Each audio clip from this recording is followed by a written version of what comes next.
আজকের ক্লাসে তোমাদেরকে স্বাগত জানাচ্ছি। আমি আশিক স্যার আছি তোমাদের সাথে। আজকের পাঠে তোমাদের স্বাগতম এবং আজকের যে কবিতাটা পড়বো তোমাকে পাওয়ার জন্য হে স্বাধীনতা। নিচের ছবিতে আমরা কি দেখতে পাচ্ছি? হয়তোবা তোমরা জানো 1971 সালে স্বাধীনতার জন্য যুদ্ধের জন্য বা স্বাধীনতার জন্য গর্জে উঠেছিল কে? আমরা জানি তিনি হচ্ছেন বঙ্গবন্ধু শেখ মুজিবুর রহমান এবং বাংলার মানুষ, বাংলার আপামর জনসাধারণ। এবং আমরা প্রথম ছবিতে দেখতেছি বঙ্গবন্ধু জাতির জনক বঙ্গবন্ধু শেখ মুজিবুর রহমান এবং তার সামনে যারা রয়েছে লক্ষ জনতা, সেই আপামর জনসাধারণ, তারা গর্জে উঠেছিল সেদিনে। নিচের ছবিতে আমরা দেখি কি, যে এই যে তোমাকে পাওয়ার জন্য অর্থাৎ স্বাধীনতাকে পাওয়ার জন্য এই কবিতাটার রচয়িতা কে? তোমরা সেটা সবাই জানো, কিন্তু এখানে একটাই ভুল করো, যে এই কবিতাটার রচয়িতা হচ্ছেন শামসুর রাহমান, নট রহমান। যদি কেউ ভুল করেও রহমান লিখো তাহলে কিন্তু তোমাদের অনেক বড় মিস্টেক হয়ে যাবে, এবং তোমরা যদি এটা গ বা ঘয়েও লিখো তাতেও দেখা যাবে যে তোমাদের মার্ক অনেকাংশ কমে যাবে, শুধু কবি বা লেখকের নাম ভুল লেখার কারণে। তো শামসুর রহমানের কবিতা, কবি শামসুর রহমান কর্তৃক রচিত তোমাকে পাওয়ার জন্য এই স্বাধীনতা। নিচের ছবিতে আমরা আবার কি দেখছি, যে তোমাকে পাওয়ার জন্য এই স্বাধীনতায় কবি কার নাম, মানে কবিতায় কার নাম পাওয়া যায়? এখানে কিসের কার নাম পাওয়া যায় বলো তো? কেষ্ট দাস এর নাম পাওয়া যায়। আবার তোমাকে পাওয়ার জন্য কারা এদেশের স্বাধীনতাকে হরণ করেছিল? আমরা জানি যে পাকিস্তানিরা এদেশের স্বাধীনতাকে কি করেছিল? হরণ করেছিল, অর্থাৎ জোরপূর্বক। অর্থাৎ আজকের আমাদের পাঠ হচ্ছে তোমাকে পাওয়ার জন্য হে স্বাধীনতা, লিখেছেন শামসুর রহমান। এই কবিতার শেষে আমরা কি জানবো? এই কবিতার শেষে আমরা, এই কবিতার পাঠ শেষে আমরা কবি শামসুর রহমানের পরিচয় বলতে পারবো এবং পাকিস্তান হানাদার বাহিনীর যে বর্বরতা কথা ব্যাখ্যা করতে পারবো এবং তোমাকে পাওয়ার জন্য স্বাধীনতা কবিতা অংশটি আদর্শ রূপে পাঠ করতে পারবো। প্রথমে জানা দরকার কবি শামসুর রহমানের যে পরিচয় অর্থাৎ কবি পরিচিতি। কবি শামসুর রহমান জন্মগ্রহণ করেছেন 1929 সালে 24শে অক্টোবর, অর্থাৎ ঠিক গতকাল। গতকাল মানে হচ্ছে 24শে অক্টোবর। মনে রাখার দুইটা উপায়, একটা হচ্ছে 24শে অক্টোবর হচ্ছে জাতিসংঘ দিবস, আরটা হচ্ছে কবি শামসুর রহমানের হচ্ছে জন্মদিন। অর্থাৎ তিনি ঢাকায় জন্মগ্রহণ করেন এবং যদিও তার পৈতৃক নিবাস নরসিংদী জেলায় ছিল, নরসিংদী জেলার রায়পুরা থানার পাড়াতলি গ্রামে ছিল। এবং কবি শামসুর রহমান ছিলেন একজন সাংবাদিক এবং একনিষ্ঠভাবে কাব্য সাধনার ক্ষেত্রে তিনি নিজেকে নিয়োজিত করেছিলেন। এবং তার যে প্রধান কাব্যগ্রন্থগুলোর মধ্যে রয়েছে বন্দী শিবির থেকে এবং বিধ্বস্ত নীলিমা, এগুলো তোমাদের প্রথম গান। এবং এই যে এগুলো কিন্তু তোমাদের পরবর্তীতে কাজে লাগবে, অর্থাৎ মানে পরবর্তীতে হচ্ছে যে তোমার যখন তুমি ইন্টারের পরে এডমিশন কিংবা চাকরি জীবনে তোমার এই কবিতা এইগুলো কাজে লাগবে।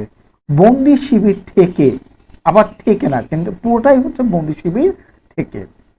তো এছাড়াও তার অন্যান্য গৃহযুদ্ধের আগে, তারপর দ্বিতীয় মৃত্যুর আগে, দ্বিতীয় বানানটা ভুল, একটু খেয়াল করে নিও। এবং তার তার তিনি এছাড়াও তার অনেক অনুবাদ কবিতা, শিশুতোষ কবিতা রয়েছে। এবং শামসুর রহমান তার অনন্য সাধারণ কবি কীর্তির জন্য বাংলা একাডেমি পুরস্কার, 21শে পদক সহ অসংখ্য পুরস্কার এবং সম্মাননায় ভূষিত হন। এবং তিনি 2006 সালের 17 আগস্ট মৃত্যুবরণ করেন আমাদের এই কবি শামসুর রহমান। তাহলে তাহলে আমাদের কবিতা জানার পূর্বে আমাদের জেনে নেওয়া দরকার শব্দ অর্থগুলো। ভাঙ্গন, ভাঙ্গন শব্দের অর্থ কি? ভাঙ্গন শব্দের অর্থ ভেঙে পড়া। ভাঙ্গন শব্দের অর্থ ধসা, ধসে পড়া। উজাড়, উজাড় করে দেওয়া। তাহলে উজাড় শব্দটার অর্থ হচ্ছে কি? শূন্য বা শেষ, বা উজাড় মানে হচ্ছে একদম মেলে দেওয়া বা শেষ করে দেওয়া বা শূন্য করে দেওয়া। বাস্তুভিটা, বাস্তুভিটা শব্দের অর্থ বসত বাড়ি। উদ্দাম মানে প্রবল শক্তিধর বা অত্যন্ত প্রবল। উদ্দাম মানে হচ্ছে অত্যন্ত প্রবল, মানে গতিময়, অনেক বেশি গতিময়, তাকে বলা হয় প্রবল, অত্যন্ত প্রবল। তো আমরা দেখি এখন এই কবিতার কবি শামসুর রহমান কি বলতে যাচ্ছেন। তার আগে আমরা একটু কবির এই কবিতা সম্পর্কে আমরা একটু জেনে নেই। অর্থাৎ এই কবিতাটি কবি শামসুর রহমানের শ্রেষ্ঠ কবিতার শীর্ষক কাব্যগ্রন্থ থেকে নেওয়া হয়েছে। আমরা জানি কাব্যগ্রন্থটি অনেকগুলো কবিতার সংকলন রচিত হয় কাব্যগ্রন্থ, এবং এই কাব্যগ্রন্থ থেকে যে কাব্যগ্রন্থের বন্দি শিবির থেকে নামক কাব্যগ্রন্থের অন্তর্ভুক্ত হচ্ছে এই কবিতাটি। আমি আগেও বলেছি বন্দি শিবির থেকে কাব্যগ্রন্থের অন্তর্ভুক্ত, থেকে মানে হচ্ছে বইটার নামই হচ্ছে, কাব্যগ্রন্থেরটার নামই হচ্ছে বন্দি শিবির থেকে।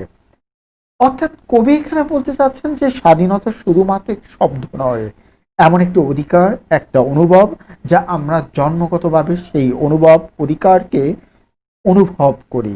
কিন্তু পাকিস্তানিরা আমাদের সেই অধিকার, জন্মগত অধিকারকে হরণ করতে চেয়েছিল, এবং এই স্বাধীনতা অর্জনের জন্য 1971 সালে আমাদের দেশের আপামর জনসাধারণ সেদিন বঙ্গবন্ধুর আহ্বানে সাড়া দিয়ে মুক্তিযুদ্ধে ঝাঁপিয়ে পড়েছিল, এবং যুদ্ধ চলাকালীন বাঙালি রক্তে রক্ত গঙ্গা বয়ে দেয় এবং পাকিস্তানি যুদ্ধবাজরা, অর্থাৎ তারা এদেশের মানুষকে নির্বিচারে হত্যা করতে থাকে এবং রক্তের সাগরে প্লাবিত হতে থাকে এই বাংলা।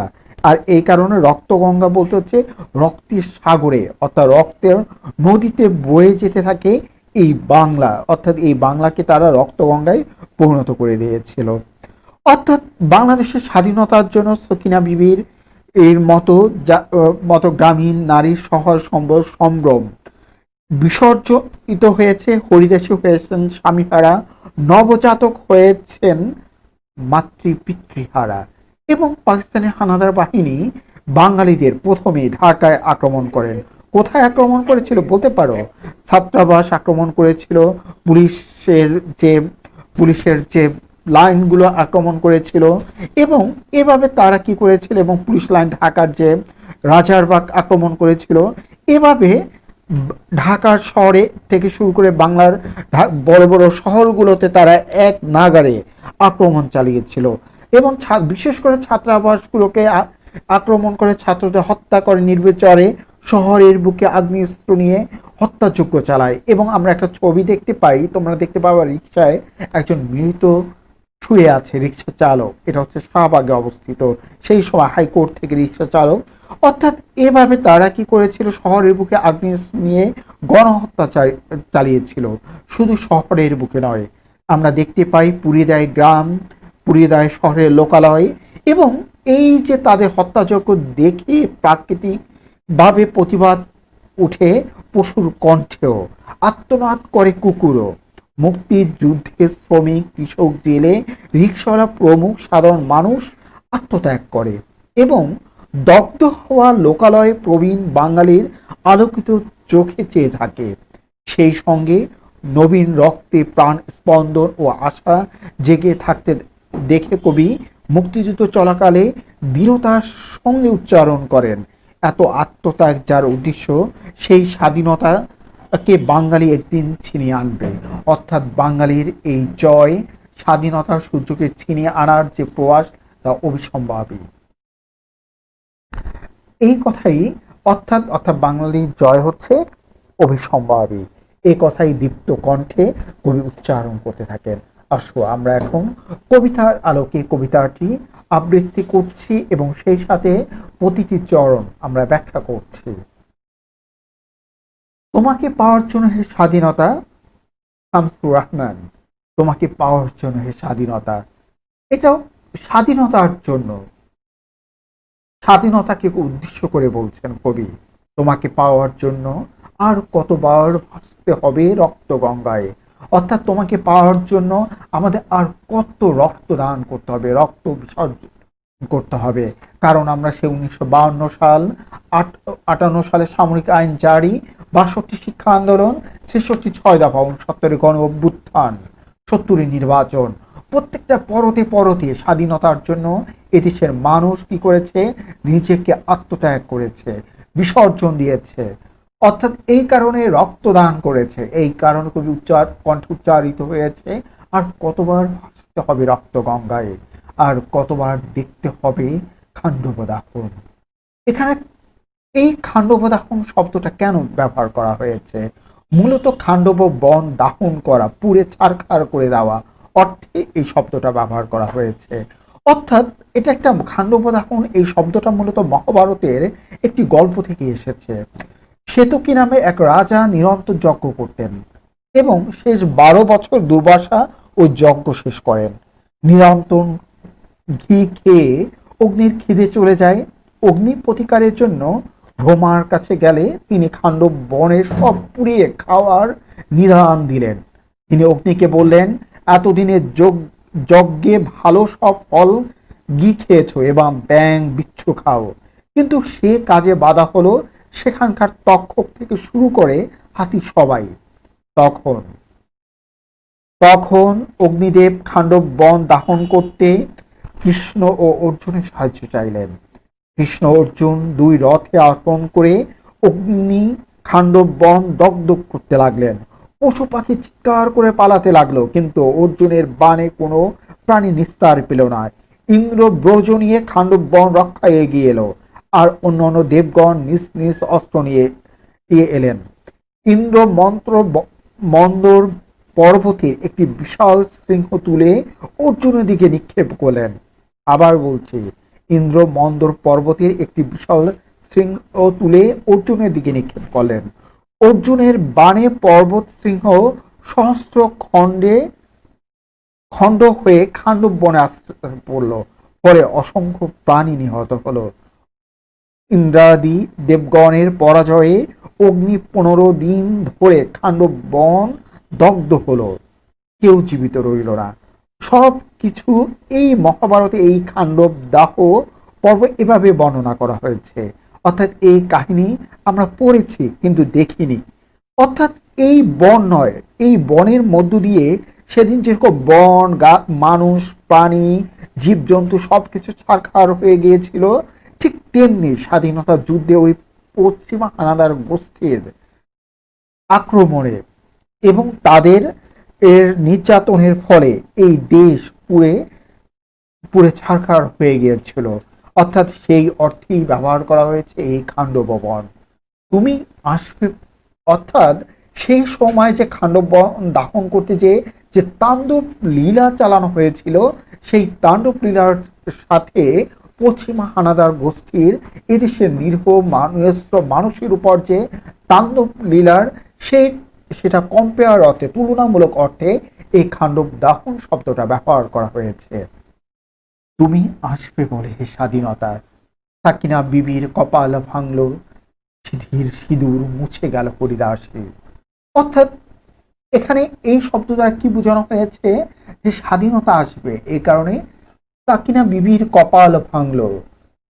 অর্থাৎ তিনি তার সাজানো গোছানো সংসার ভেঙে চুরমার হয়ে গেল, সিঁধির সিঁদুর মুছে গেল হরিদাসের। এখানে হরিদাস এর দাসীর শব্দের আলোকে এখানে যারা স্বামী হারা হয়েছেন, সেই সময় সাকিনা বিবি হরিদাসের মতো যারা স্বাধীনতার জন্য নিজের স্বামীকে আত্মত্যাগ করেছে, স্বামীকে বিসর্জন করা যায়, স্বাধীনতার জন্য আত্মত্যাগ স্বীকার করেছেন, তাদের অর্থে এই রূপক অর্থে সাকিনা বিবি হরিদাসের কথা, কৃষ্ণদাসের কথা পরবর্তীতে আমরা দেখব, তাদের এই নামগুলো এখানে রূপক বা প্রতীকীয় অর্থে ব্যবহার করা হয়েছে। তুমি আসবে বলে হে স্বাধীনতা, শহরের বুকে জলপাই রঙের ট্যাঙ্গাল এলো দানবের মতো চিৎকার করতে করতে। তুমি আসবে বলে হে স্বাধীনতা, ছাত্রাবাস বস্তি উজাড় হলো। ওই শব্দ অর্থের জায়গায় কিন্তু উজাড় বানানটা ভুল আছে, খেয়াল করে দেখো।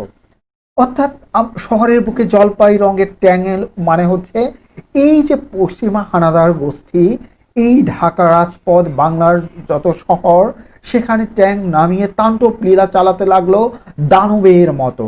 অর্থাৎ দানব যেমন হুঙ্কারের চিৎকারের মধ্য দিয়ে সবকিছু ছন্ন বিচ্ছন্ন করে দেয়, সবকিছু চূর্ণ বিচূর্ণ করে দেয়, ঠিক ওই পশ্চিমা হানাদার গোষ্ঠীকে দানবের সাথে এখানে তুলনা করা হয়েছে। দানব যেমন চিৎকার করতে করতে সবকিছু ভেঙে চুরমার করে দেয়, ওই পশ্চিমা হানাদার গোষ্ঠীও এভাবে আমাদের নিরীহ মানুষের উপর অত্যাচার, নির্যাতন, জুলুমের স্টিম রোলার চালাতে থাকে। আর এই কারণ তাদেরকে কি দানবের সাথে তুলনা করা হয়েছে। তুমি আসবে বলে হে স্বাধীনতা, ছাত্রাবাস বস্তি উজাড় হলো। অর্থাৎ এই যে ছাত্রাবাস বস্তি উজাড় হলো মানে হচ্ছে, অর্থাৎ স্বাধীনতার জন্য এই যে ছাত্রাবাসের যে ছাত্র থেকে শুরু করে অসংখ্য মানুষ, বস্তি মানুষ থেকে শুরু করে সবাইকে মেরে কি করে ফেললো, চূর্ণ বিচ্ছিন্ন করে ফেলা হলো। অর্থাৎ মেরে সবাইকে একদম নিচ্ছিন্ন করে ফেলা হলো। এই অর্থে অর্থাৎ তাদের আত্মত্যাগের, ছাত্রাবাসের সে মানুষের, ছাত্রদের আত্মত্যাগ, বস্তির মানুষের আত্মত্যাগের কথা এখানে তুলে ধরা হয়েছে।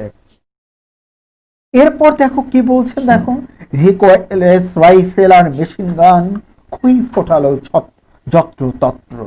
অর্থাৎ স্বাধীনতার জন্য এই রিকয়েললেস রাইফেল আর মেশিন গান দিয়ে তারা এদেশের মানুষের উপর নির্বিচারে গুলি বর্ষণ করতে লাগলো। সেই অর্থে অর্থাৎ নির্বিচারে হত্যাযোগ্যকে অর্থে এখানে রিকয়েললেস রাইফেল আর মেশিন গান খুই ফোটালো যত্র তত্র, মানে নির্বিচারে হত্যার অর্থে এই শব্দটা কি করা হয়েছে, ব্যবহার করা হয়েছে। তুমি আসবে বলে ছাই হলো গ্রামের পর গ্রাম, তুমি আসবে বলে বিধ্বস্ত পাড়ায় প্রভুর বাস্তবিটার স্তূপে দাঁড়িয়ে একটানা আর্তনাদ করলো একটা কুকুর। তার মানে হচ্ছে আমরা বুঝতে পারি যে এই স্বাধীনতার জন্য সেদিন যে প্রভুকে হত্যা করেছিল ওই পশ্চিমা হানাদার গোষ্ঠী, সেই প্রকৃতি পর্যন্ত তাদের এই হত্যাযজ্ঞের, এই নিন্দিত হত্যাযজ্ঞের প্রতিবাদ জানালো। একই বলে প্রাকৃতিক প্রতিবাদ। পশুর কণ্ঠেও এই প্রতিবাদের প্রতিধ্বনি হলো, আত্মনাদ করে উঠল সেই প্রভু ভক্ত কুকুরটি পর্যন্ত। আর এই কারণে কবি বলছেন তুমি আসবে বলে বিধ্বস্ত পাড়ায়, অর্থাৎ যা পুড়িয়ে ছারখার করে দেওয়া হয়েছে, ধ্বংস স্তূপে পরিণত করা হয়েছে, প্রভুর বাস্তব ভিটার ভগ্ন স্তূপে দাঁড়িয়ে একটানা আত্মনাদ করলো একটা কুকুর। এবং তারপর কবি বলছেন তুমি আসবে বলে কি স্বাধীনতা, অবু শিশু হামাগুড়ি দিল পিতা মাতার লাশের উপর। অর্থাৎ পিতামাতাকে হত্যা করেছে, তাই এই অবু শিশু পিতামাতার লাশের উপর হামাগুড়ি দিতে লাগলো। অর্থাৎ এই ছোট্ট শিশুর যে আত্মত্যাগ, পিতামাতার যে আত্মত্যাগ, এই তাদের এই মহিমান্বিত আত্মত্যাগের মধ্য দিয়ে আমরা পেয়েছি আমাদের এই কাঙ্ক্ষিত স্বাধীনতা। আর সেই অর্থেই ব্যবহার করা হয়েছে তুমি আসবে বলে কি স্বাধীনতা, অবু শিশু হামাগুড়ি দিল পিতা মাতার লাশের উপর। এরপর কবি বলছেন তোমাকে পাওয়ার জন্য এই স্বাধীনতা, তোমাকে পাওয়ার জন্যে আর কতবার ভাসতে হবে রক্ত গঙ্গায়, আর কতবার দেখতে হবে খাণ্ডব দাহন। একটু আগে কিন্তু আমি বলেছি খাণ্ডব দাহন কেন বলা হয়েছে। অর্থাৎ খাণ্ডব দাহন, এই যে খাণ্ডব বন, মানে খাণ্ডব বন দাহন করে যেখানে পশু পাখি জীব জন্তু থেকে পর্যন্ত কেউ রক্ষা পায়নি, অর্থাৎ নির্বিচারে হত্যাযোগ্য অর্থে এই খাণ্ডব দাহন এর সাথে পশ্চিমা হানাদার গোষ্ঠীর নিষ্ঠুর নির্যাতন হত্যাযোগ্যকে তুলনা করা হয়েছে। স্বাধীনতা তোমার জন্য থুরে এক বুড়ো উদাস দাওয়ায় বসে আছেন, তাঁর চোখের নিচে অপরাহ্নের দুর্বল দুর্বল আলোর ঝিলিক, বাতাসে নড়ছে চুল। অর্থাৎ এই স্বাধীনতার জন্য থুরথুরে এক বুড়ো উদাস দাওয়ায় বসে আছে, তার চোখের নিচে অপরাহ্ন, অর্থাৎ যখন শেষ বিকেলের আলো যখন শেষ নিবু নিবু হয়ে নিভে যাচ্ছে, ঠিক অপরাহ্নের যে দুর্বল আলো, শান্ত আলো, সেই আলোর সাথে তুলনা করা হচ্ছে তার চোখের চাহনিকে। তার উদাস দাওয়ায় তাকাতে তাকাতে তার চোখগুলো যেন অপরাহ্নের আলোর মতো যেন নিবু নিবু হয়ে যেন নিভে যাচ্ছে, ক্লান্ত হয়ে যাচ্ছে। দুর্বল আলোর ঝিলিক, বাতাসে নড়ছে চুল। স্বাধীনতা তোমার জন্য মোল্লা বাড়ির এক বিধবা দাঁড়িয়ে আছে নরবরে খুঁটি ধরে দগ্ধ ঘরের। অর্থাৎ এই স্বাধীনতার জন্য মোল্লাবাড়ি এক বিধবা নারী, সে কি করছে, যে ঘর জ্বালিয়ে পুড়ে ছারখার করে দিয়েছে সেই দগ্ধ ঘরের একটি নরবরে খুঁটি ধরে দাঁড়িয়ে আছে স্বাধীনতার জন্য। স্বাধীনতা বলতে কথা বলা হয়েছে। অর্থাৎ এই মোল্লাবাড়ি এক বিধবা নারী, হরিদাসী, সাকিনা বিবি সবাই হচ্ছে, আর এর মধ্য দিয়ে বাংলার মানুষ ফুটিয়ে তোলা হয়েছে।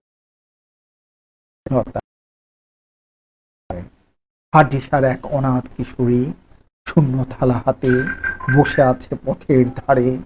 অর্থাৎ স্বাধীনতার জন্য এরকম পিতৃ মাতৃহারা হাজারো মানুষ, কিশোর কিশোরী শূন্য ক্ষুধার জ্বালায় শূন্য থালা হাতে পথের ধারে বসে আছে। অর্থাৎ একদিকে ক্ষুধার জ্বালা, অন্যদিকে পিতৃ মাতৃহারা এই কিশোর কিশোরী। অর্থাৎ এভাবেই পশ্চিমা গোষ্ঠীর যে তাণ্ডব লীলায় মানুষের যে অনাথ বা মানুষের যে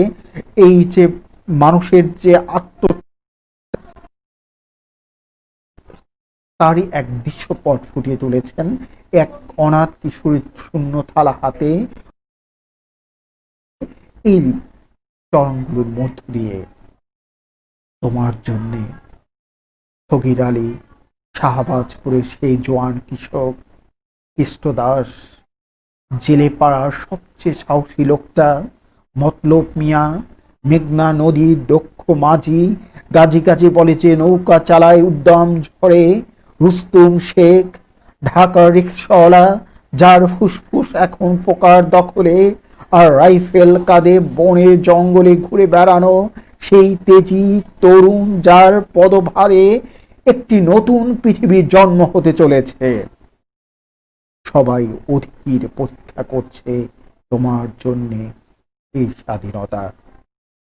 অর্থাৎ এই লাইনগুলোর মধ্যে দিয়ে কবি বুঝাতে চাচ্ছেন যে স্বাধীনতাকে পাওয়ার জন্য সগির আলী, শাহবাজপুরের সেই জোয়ান কৃষক কৃষ্ণদাস, জেলে পাড়ার সবচেয়ে সাহসী লোকটা মতলব মিয়া, মেঘনা নদীর দক্ষ মাঝি, গাজী গাজী বলে যে নৌকা চালায় উদ্যম ঝড়ে, রুস্তুম শেখ। এই যে সগির আলী, শাহবাজপুরের যে জোয়ান কিশোর কৃষ্ণদাস, রুস্তুম শেখ, এদের মধ্য দিয়ে যারা স্বাধীনতার জন্য কি করেছে, আত্মত্যাগ করেছে, এইসব তাদের মতো যারা তেজি তরুণ, যারা স্বাধীনতাকে ছিনিয়ে আনার জন্য মুক্তিযুদ্ধে ঝাঁপিয়ে পড়েছে, এবং তাদেরই মধ্য দিয়ে তাদের আত্মত্যাগ এবং মুক্তিযুদ্ধে অংশগ্রহণের মধ্য দিয়েই নতুন এক পৃথিবীর জন্ম হতে চলেছে। পৃথিবীর নতুন একটি দেশের স্বাধীনতার পতাকা উত্তোলিত হতে চলেছে, এবং তার জন্য সবাই অধীর প্রতীক্ষা করছে এই স্বাধীনতা। এখানে স্বাধীনতা তার জন্য বলতে, এখানে স্বাধীনতার জন্য প্রতীক্ষা, প্রতিযোগিতা, প্রতি মানে একজন বা একজনের জন্য। এখানে মূলত স্বাধীনতাকে মিন করা হচ্ছে। শুধু স্বাধীনতার জন্য সবাই, কৃষ্ণদাস, সগির আলী, মতলব মিয়া, রুস্তুম শেখ থেকে শুরু করে সাকিনা বিবি, তারপর হচ্ছে হরিদাসী, মোল্লাবাড়ি এক বিধবা স্ত্রী, সবাই শুধু একজনের জন্য প্রতীক্ষায় প্রহার গুনছে, সে হচ্ছে স্বাধীনতা। পৃথিবীর এক প্রান্ত থেকে অন্য প্রান্তে জ্বলন্ত ঘোষণার ধ্বনি, প্রতিধ্বনি তুলে নতুন নিশান উড়িয়ে দামামা বাজিয়ে দিক বিদিক এই বাংলায় তোমাকে আসতেই হবে স্বাধীনতা। অর্থাৎ কবি বলছেন যে এভাবেই যাদের আত্মত্যাগের মধ্য দিয়ে নতুন এক পৃথিবী জন্ম হতে চলেছে, যাদের আত্মত্যাগ সারা বাংলায় যেন জ্বলন্ত ঘোষণার ধ্বনি প্রতিধ্বনিত হচ্ছে, এবং তাদের মধ্য দিয়ে নতুন নিশান উড়িয়ে, নতুন নিশানা দ্যাট ইজ বাংলাদেশের পতাকা উড়িয়ে অর্থাৎ এই স্বাধীনতার জন্য যাদের এতটা আত্মত্যাগ, অর্থাৎ কৃষক, শ্রমিক, জেলে, রিক্সাওয়ালা, বিধবা, মোল্লাবাড়ি মোল্লাবাড়ির বিধবা স্ত্রীর মতো হাজারো বিধবা, সাকিনা বিবি, হরিদাসী, সাধারণ মানুষের মতো এত মানুষের আত্মত্যাগ, দগ্ধ হওয়া লোকালয়ে প্রবীণ বাঙালির আলোকিত চোখে চেয়ে থাকে। এবং সেই সাথে এই যে একটু আগে বললাম যে তেজি তরুণ যার পথপারে একটি নতুন পৃথিবী জন্ম হতে চলেছে, অর্থাৎ নবীন রক্তে প্রাণ স্পন্দন এবং আশা জেগে থাকতে দেখে কবি তাই তো দৃঢ় কণ্ঠে উচ্চারিত করছেন যে যার জন্য এত আত্মত্যাগ, এত বিসর্জন, তার জন্য এই বাংলায় আসতেই হবে। আর এই অর্থে কবি বলেছেন যে যে দৃঢ়তার সঙ্গে উচ্চারণ করেছেন, এত আত্মত্যাগ যার উদ্দেশ্য, সেই স্বাধীনতাকে বাঙালি জাতি ছিনিয়ে আনবে। তো এই পর্যন্ত যে আলোচনা করলাম, তোমরা প্রথম থেকে যারা একদম শেষ পর্যন্ত এগুলো দেখে নিবে। এই কবিতাটা খুবই একটা ইম্পর্টেন্ট একটা কবিতা। অর্থাৎ আমি এখানে বলছি কবি শামসুর রহমান এখন একক কাজে, দ্যাট ইজ যে কোশ্চেন আনসার। এখানে কিছু কিছু শব্দ আমি ব্যাখ্যা করেছি, যে খাণ্ডবদাহন প্রথম দিকে, তারপর হচ্ছে যে কার সিঁদির সিঁদুর মুছে গেল, মোল্লাবাড়ির বিধবা স্ত্রী, এগুলো, তার রুস্তুম শেখ কে ছিলেন, কেষ্ট দাস কে ছিলেন, মতলব মিয়া কে ছিলেন, এগুলো কিন্তু ক খ প্রশ্নে আসবে। তারপর হচ্ছে যে এছাড়াও যে এখানে যে তোমাকে আসতেই হবে এই স্বাধীনতা, অথবা তোমাকে পাওয়ার জন্য এই স্বাধীনতা, বারবার কেন এই শব্দটি কেন উচ্চারিত হয়েছে। তারপর হচ্ছে তোমার কার সিঁদির সিঁদুর মুছে গেল, এগুলো সাধারণত ক প্রশ্ন হিসাবে এসে থাকে। তো তোমরা আশা করি দেখে নিবে, এবং এই প্রশ্নগুলোও তোমরা আশা করি দেখে নিবে। তার কবি শামসুর রহমান রহমান 1977 সালে 21শে পদক লাভ করেন, আমরা দেখে নিলাম। এবং তিনি বন্দি শিবির থেকে, খেয়াল করে দেখো, থেকে থেকে না, কিন্তু তোমরা যদি লিখো যে তোমাকে পাওয়ার জন্য স্বাধীনতা বন্দি শিবির থেকে সংকলিত হয়েছে, আবার লিখে ফেলো না বন্দি শিবির থেকে থেকে নেওয়া হয়েছে, তাহলে থেকে দুইবার হবে, যেটা শ্রুতি কটু মানে। তাই বন্দি শিবির থেকে সংকলিত হয়েছে, বা বন্দি শিবির থেকে কাব্যগ্রন্থের অন্তর্ভুক্ত, এভাবে লিখতে পারো। তারপর হচ্ছে হরিদাসীর কার সিঁদির সিথির সিঁদুর মুছে গেল কার, হরিদাসী। তারপর হচ্ছে এখানে বলা হচ্ছে যে যে আর একটা কোশ্চেন ছিল, বাস্তবিতা উজাড় বা উদ্যম শব্দগুলি কার দিয়ে বাক্য তৈরি করে, এগুলো পারবে। তো এগুলো এই ছবিগুলো তোমাকে পাওয়ার জন্য স্বাধীনতার কতকাল, এই যে লাইনগুলো, খাণ্ডবদাহন রক্ত গঙ্গায়, অর্থাৎ তাদের এই খাণ্ডবদাহন রক্ত গঙ্গা মূলত তাদের অত্যাচারের ফলে এদেশে বাংলার যে অবস্থা, অর্থাৎ তাদের নিষ্ঠুর অত্যাচারকে খাণ্ডবদাহনের সাথে তুলনা করা হয়েছে।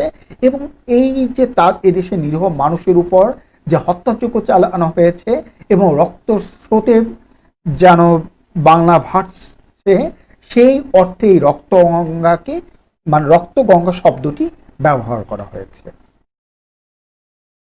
তারপর দেখো এই যে তুমি আসবে বলে সাকিনা বিবির কপাল বাংলো সিঁদুর সিঁদুর মুছে গেল হরিদাসের, এগুলো আমি তোমাদেরকে বাই স্টেপ আমি বলেছি এবং পড়িয়েছি। শহরের বুকে জলপাই রঙের ট্যাঙ্ক এলো দানবের মতো চিৎকার করতে করতে, এগুলাও কিন্তু আমার প্রথম দিকে বলাও হয়েছে, পড়ানো হয়েছে। শুধু একবার তোমরা বইয়ের সাথে আমার কথাগুলো মিলিয়ে দেখো। হরিদাসীর সিঁদুর সিঁদুর মুছে গেল কেন, এগুলো ইম্পর্টেন্ট। মেশিন গান খই ফোটালো যত্রতত্র, অর্থাৎ তারা যে নির্বিচারে দেশের মানুষকে হত্যা করতে